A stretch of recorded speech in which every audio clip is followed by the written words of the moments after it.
So as Dick mentioned, I am going to be speaking with you all today about integrated service management. And as he mentioned as well, there is a Q&A section. So Valerie, who is our silent partner on this webinar this afternoon, should be able to help me out with that. And I will certainly try to address the questions, especially towards the end of the presentation. But right now I'm going to get into it and start talking about what we mean when we say integrated service management and how that can help you. So I took this directly from the marketing material that we sent out for this webinar, and this really kind of gave me my starting point. So what I'm supposed to be helping you all understand today is how to enable faster delivery for better quality services at a lower cost and increased business value by integrating Lean, Agile, and DevOps with the processes of ITIL. So typical faster, better, cheaper, and doing that with some of these concepts that hopefully you've heard of before. I do want to give a definition for each of them. So when we talk about Lean, the term Lean has been around for a long time. It started as a method for good manufacturing processes and waste minimization without sacrificing productivity or quality. And then adapted from Lean, we have the term Agile. So Agile is an approach to software development. It uses these Lean concepts and focuses a lot too on the collaborative effort between these teams, these self-organizing and cross-functional technical teams, and their end users. So there's a lot of communication. Communication is a really critical component of Agile. And I think even beyond the term communication, I would say collaboration as well. Getting down to even more granular level, we have this term DevOps, and this is a more recent development. Dick spoke a little bit about some of the simulations that we offer, and there are certifications now around DevOps, so that the field really is growing.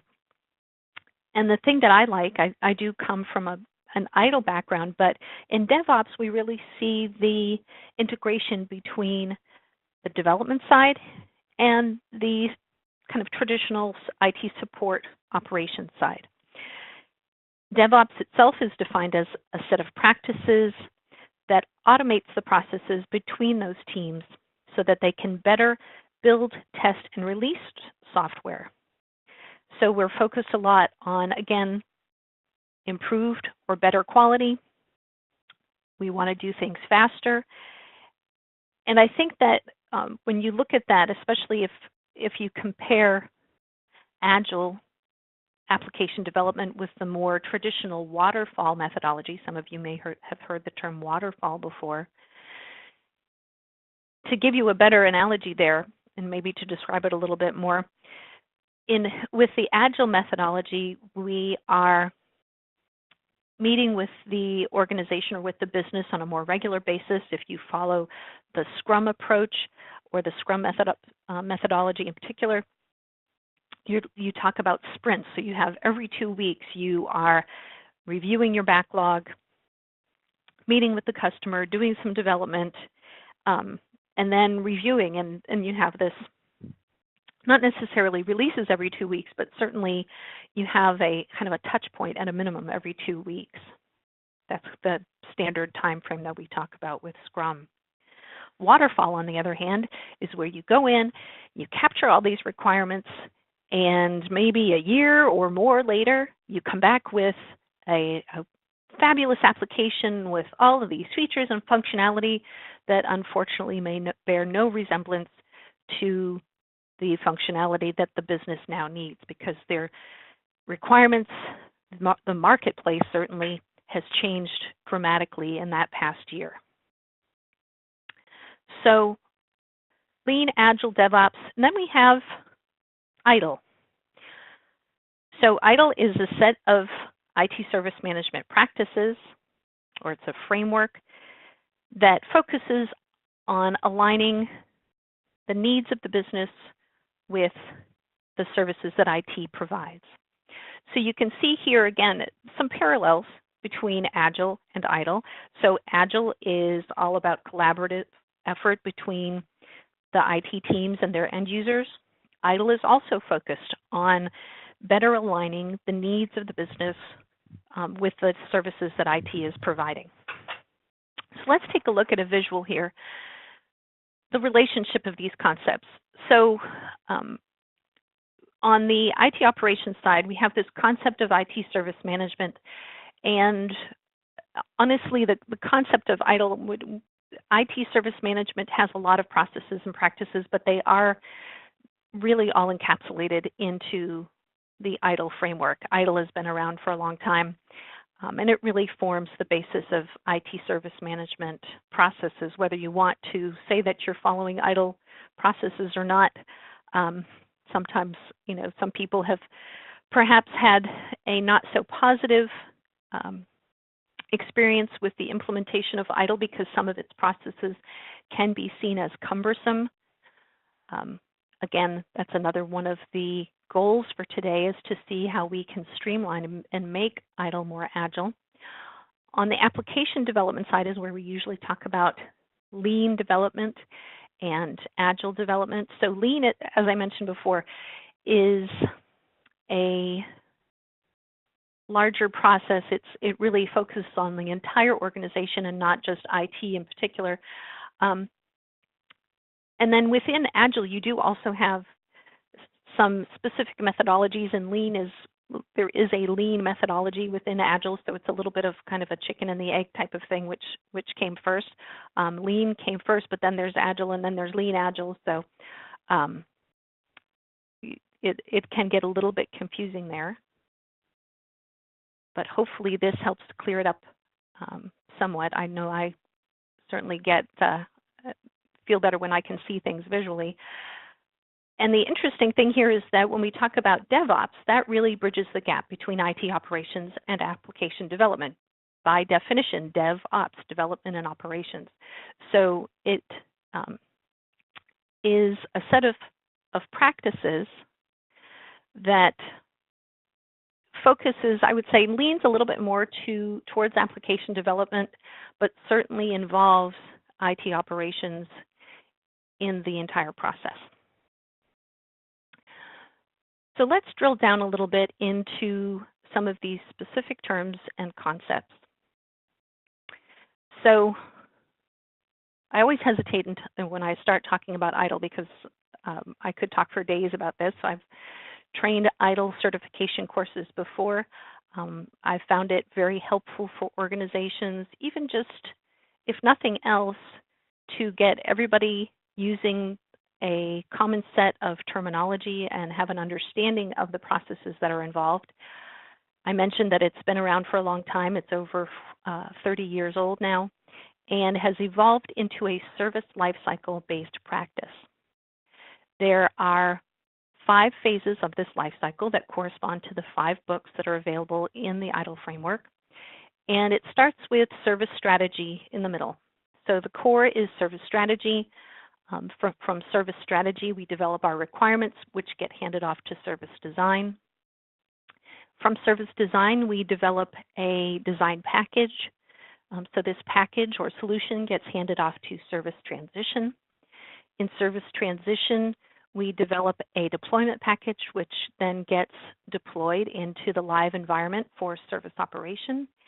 And service operation, in turn, develops reports, and in the process of supporting the end user, and those reports then get handed off to this whole cycle of continual service improvement, and it is a continual process as well. So we keep going back to strategy, design, transition, operation, and CSI.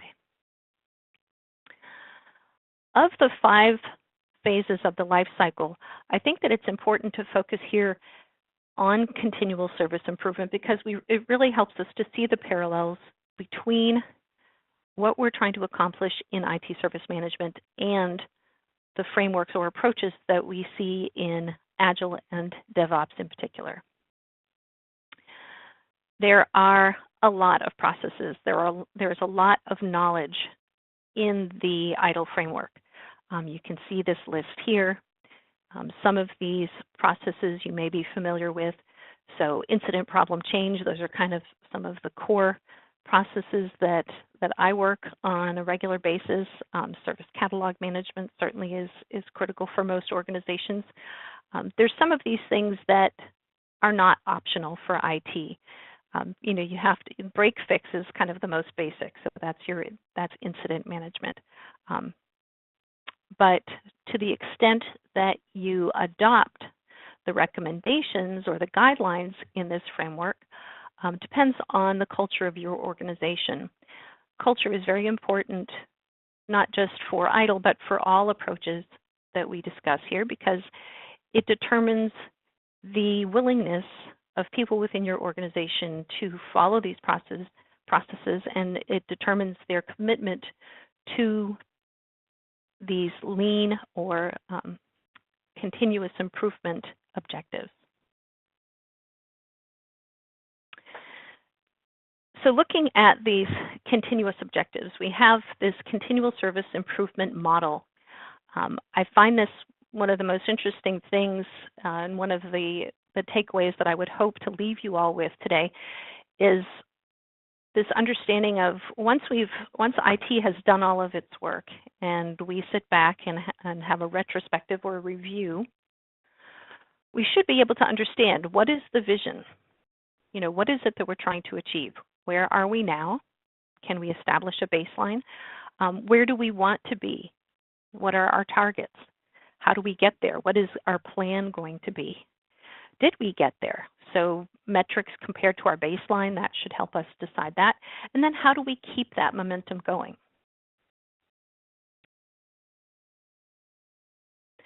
Some other concepts within the ITIL framework include this idea of overall service management, service catalog management, and the difference between the business service catalog and the technical service catalog. Now, this may seem like more of an academic exercise. We work with our customers a lot and help them to develop their catalogs. How do you identify all of the different services that you provide to your customers? But I think that really this is more of an illuminating exercise, because we have to understand that our end users don't see things the same way that we do. I think that's a really important point to understand. The business service catalog is intended to be the list of business services that we're supporting. So a particular business service. So in different organizations, obviously each organization has its own business service, but for example, we work a lot with healthcare organizations, and a very critical business process might be patient records management. Well, for patients' records management, they may have a particular service or application. I know Cerner is one of the older ones, and I'm trying to think of some of the newer ones that they work with. But essentially, there is a service, and that most people know it by that name. So this kind of layer in the middle is what, when somebody calls up and to the service desk, for example, and says, "I'm having an issue with," they're not going to say, "I'm having an issue with records management" necessarily. They're going to say, "I'm having an issue with Cerner."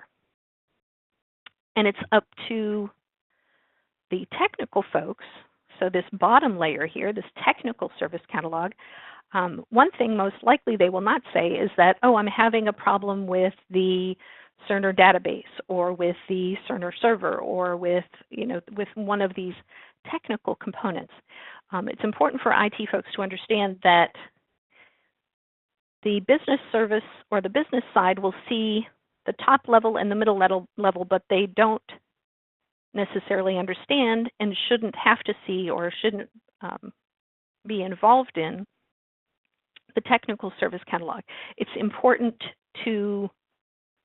for the IT team, of course, to understand which of these technical services underpin the ultimate services that they're providing to the customers, and really going back the other way, IT should understand not just the bottom and the middle layer, but they should understand the business processes as well.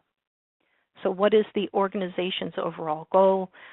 Why is it important that our Cerner application have redundancy, and why should it be designed for failover capabilities? It's because we understand the business process. We understand how critical it is to have good patient records management for this healthcare organization.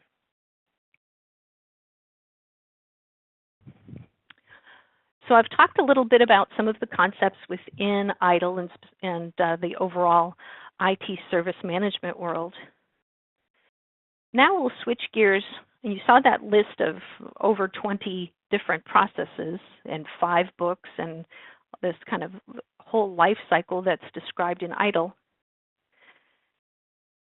In the Agile world, there's not an organization that manages kind of the Agile definition like there is on the ITIL side.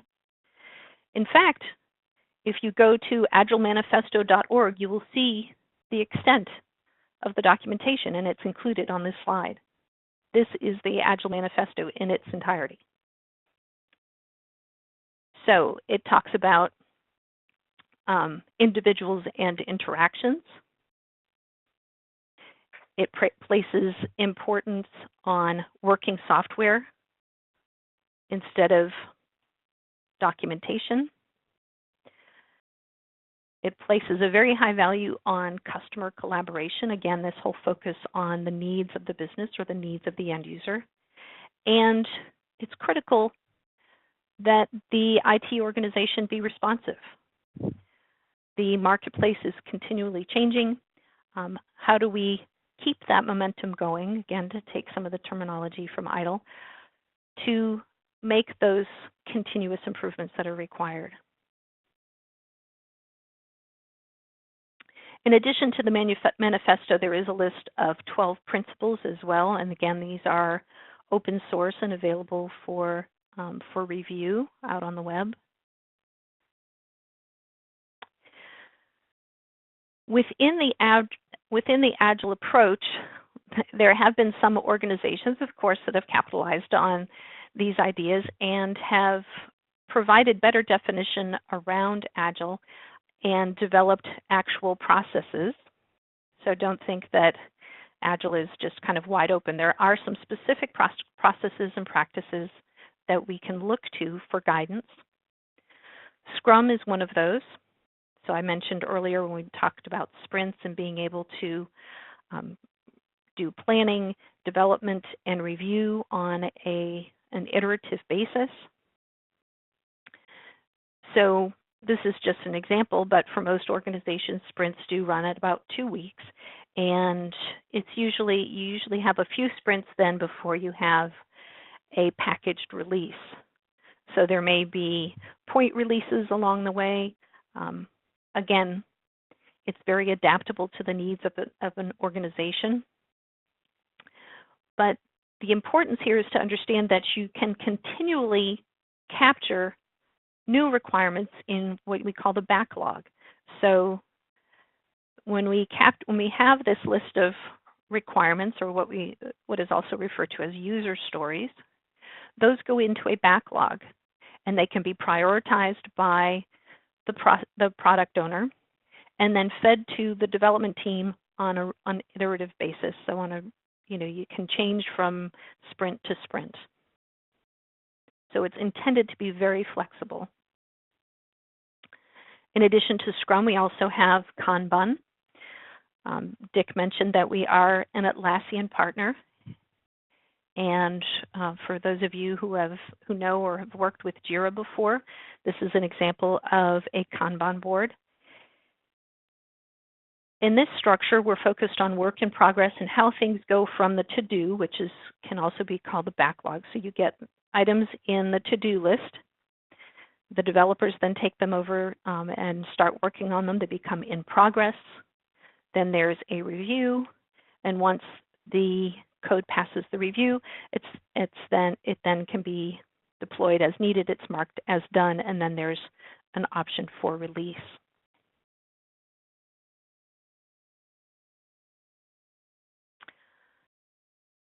So DevOps, so between Agile and or between application development and operations, there's this concept of DevOps.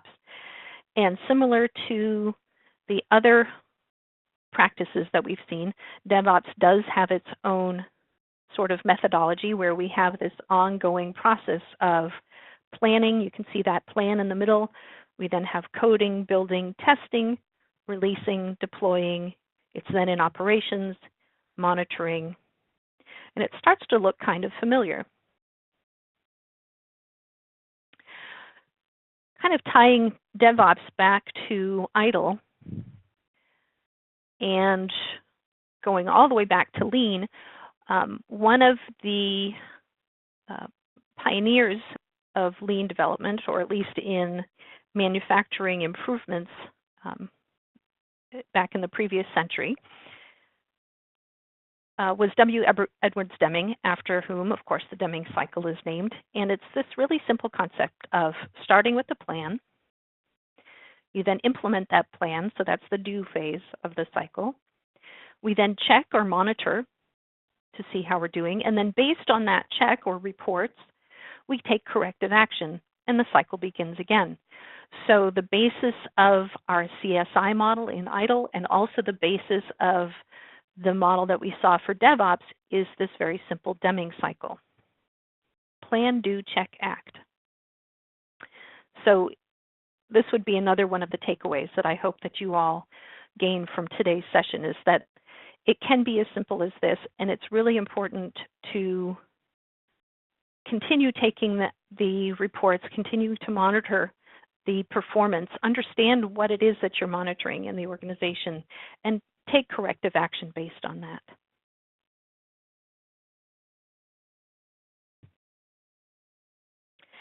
So,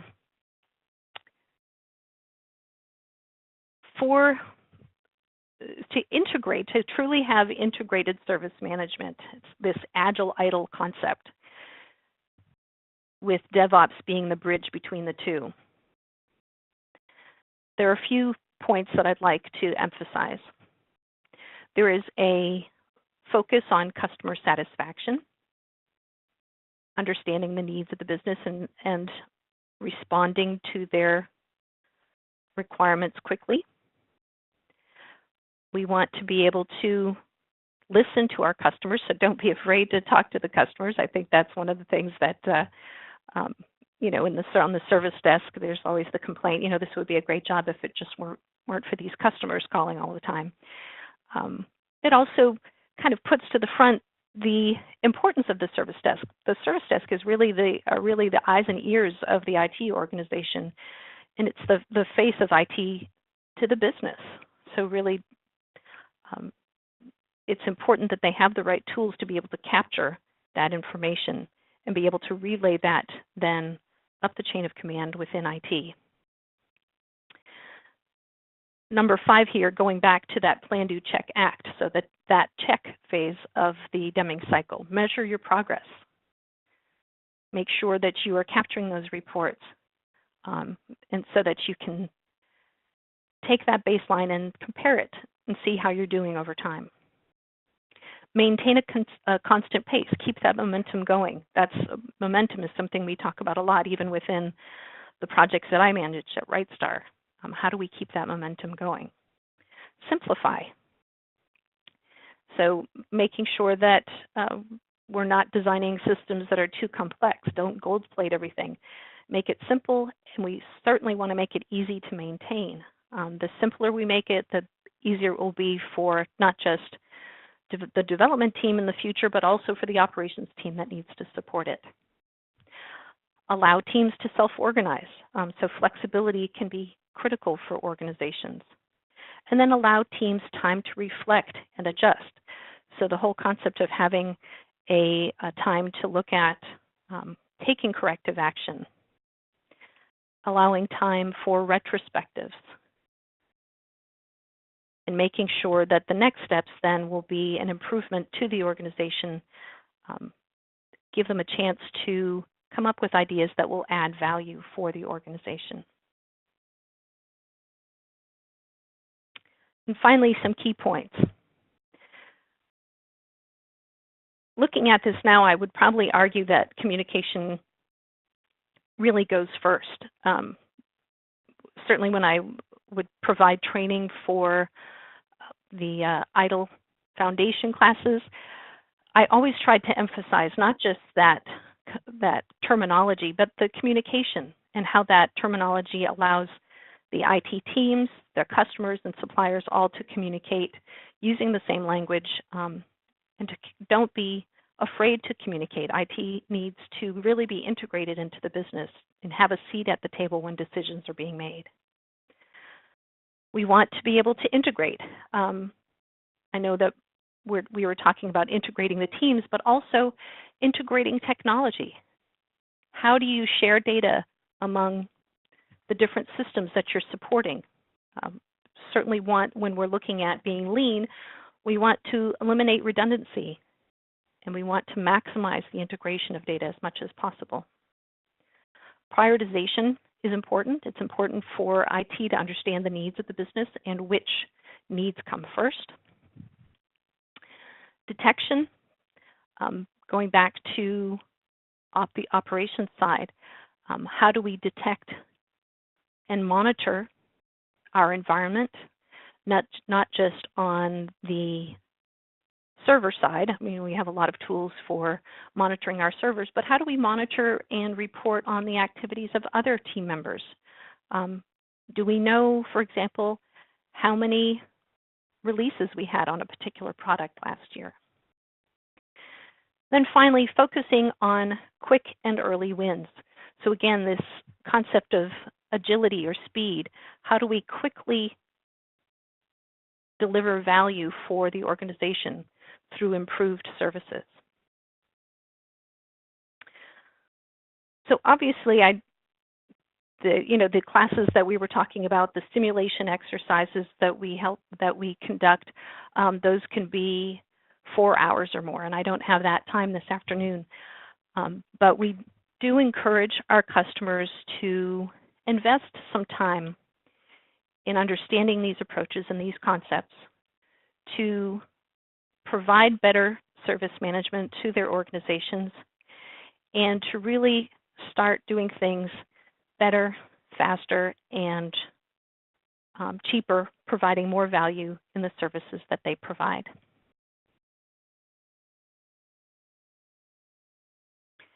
It's not Agile versus ITIL or ITIL versus DevOps, but all of these methodologies do embrace a common origin in the Deming cycle.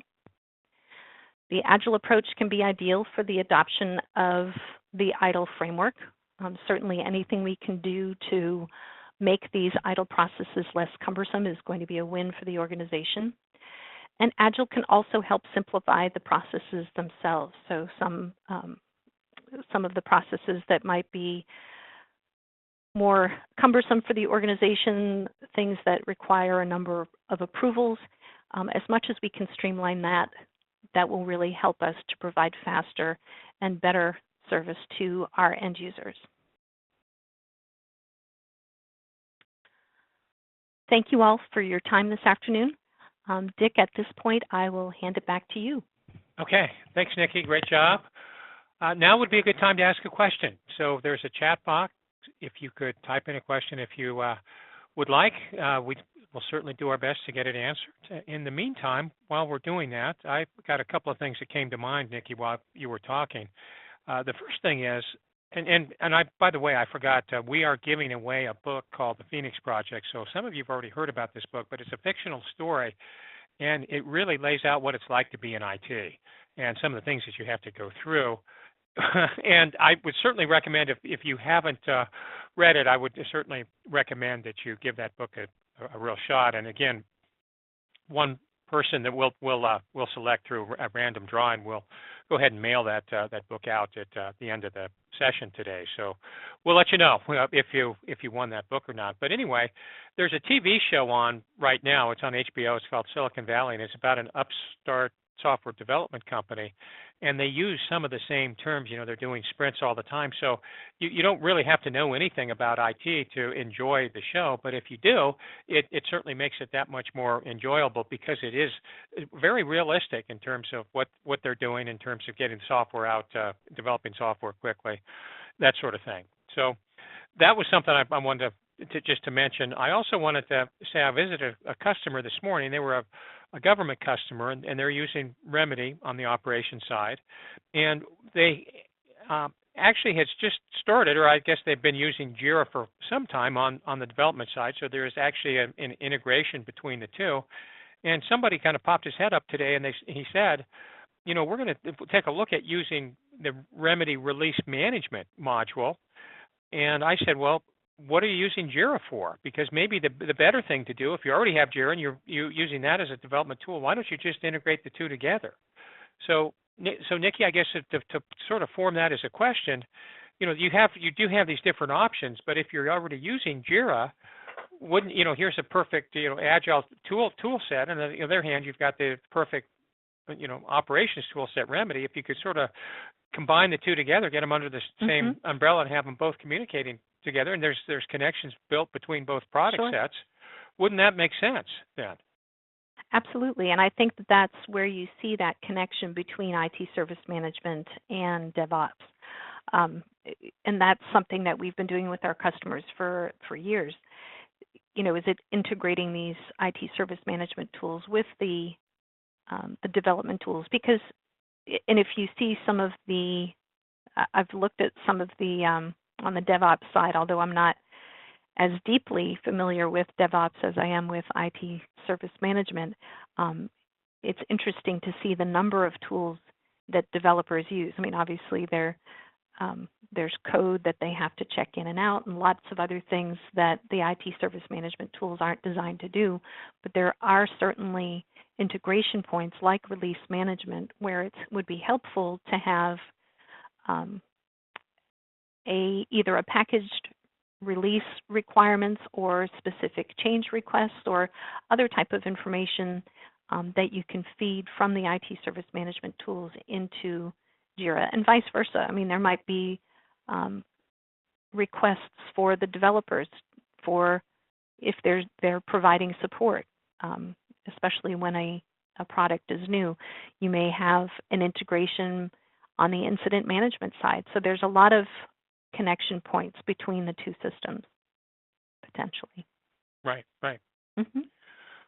All right. Well, let me ask you another question, because I think that sometimes we get carried away when we learn about Agile or Lean, and we say, hey, this is the only way to go, right? We got to do this. What do we're crazy to continue along with this old waterfall approach. But that's not necessarily the case, because I know, for example, we're doing a government project. We're doing some data center infrastructure management tool implementation, and it's on a data center by data center approach, and we're using the plain old vanilla waterfall approach. You go to one data center, then you go to the next, and so on, until you roll these all out, and before you know it, you've got a real system that's up and running. And it's hard for me to imagine that would have been better served using a more agile approach. Maybe we could have done everything all at the same time, but then it would have required, maybe 10 times as many resources. And what value would that have been? Well, it would have been implemented a little bit sooner. So there's certainly a trade-off there. I understand that. But at the same time, we have this consistent team that goes out and knows what they're doing and provides the standards and the nomenclature that makes a lot of sense. It would have been difficult to duplicate if we had, 5 times as many staff members go do that. You know what I'm saying? Then, so yeah, I think that there's, and I think that being agile doesn't necessarily mean and being able to handle a lot of requests and being able to respond doesn't necessarily mean you would have, it's almost like I keep thinking of too many cooks spoil the broth. I think it's at a certain point you do reach a kind of maximum efficiency. So you do have to be careful. But I think at the same time, if the teams are self-forming, then they may be able to determine, hey,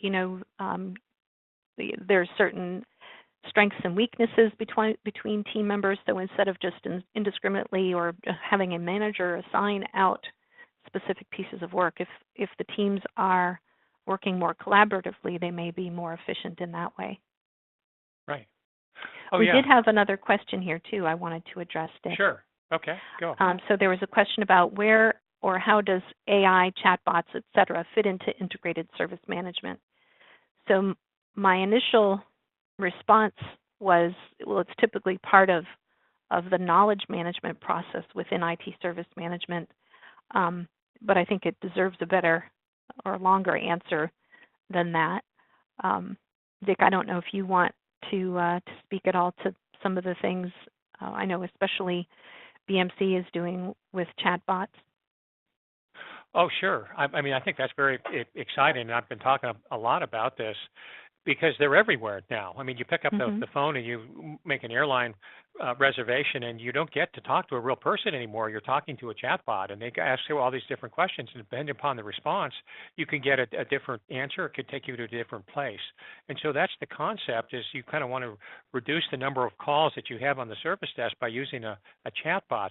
But what's really exciting about this, and what BMC is doing, by the way, is they have this chatbot capability that's powered by IBM Watson. So it's getting a lot of PR, and we're actually doing this right now for a university, and they hope to have this up and running by the time the students return in late August to actually start using this. Because, millennials or students, they don't pick up the phone and call people anymore. They just check their phone and figure out there must be a way to get the answer on my phone here somewhere, or let me Google this. But what do you do if you want to get a parking pass? Or what about if your Wi-Fi goes down in your dorm room? How do you get that fixed? Or what if you want to onboard somebody, or if you need something, or maybe it's just something as simple as answering a problem about a laptop issue that you might be having, or some sort of connectivity issue, then why not use a chatbot? And typically, how's that done with most students? Well, it's done through texting, right? That's what everybody. So you can text these in, and through the power of this artificial intelligence or this machine learning, you can get a response that comes back, and through, again, using automation, it could do all these things for you and even potentially close out a ticket. Or if it can't find the answer for you, it could be then at that point connected to a real live person. So those are the sorts of things that are coming, and they're here now. I'm saying, by the time the students return to school, that's not too far from now. So, these things are happening, and I think that you're going to see sort of these things going on just really over the next year or so in a big way. And we'll see how it goes. But I expect that once the robots come in or the chatbots come in, that's going to be a big deal. They're going to continue just to stay there for some time. So we can do another whole webinar on that, but maybe we should wait to see how everything ends up at this one school that we're working with. So I'm excited, very excited about that. So any other questions, then, Nikki, that you see that are out there? Or? Let's see. No. Okay. All right. Well, let's continue to sort of wrap things up. Again, I mentioned that we're going to give away the Phoenix Project. That will go out. If you're looking for another book, you could certainly pick up the DevOps Handbook, which is also sort of led by Gene Kim, who's one of the authors of the Phoenix Project. And then another book that's sort of a favorite of mine is called A Seat at the Table, and it's by Mark Schwartz. And he was formerly with USCIS, which is Customs and Immigration Services, the CIO there. And he's just recently moved off to Amazon. But he was the one that sort of credited in bringing Agile into the government space to begin with. And he's got some really good ideas about software development, especially compared to off-the-shelf tool sets that are out there. And so I would suggest that if anybody's interested in getting a little bit deeper into this space, that's a great book to pick up. Again,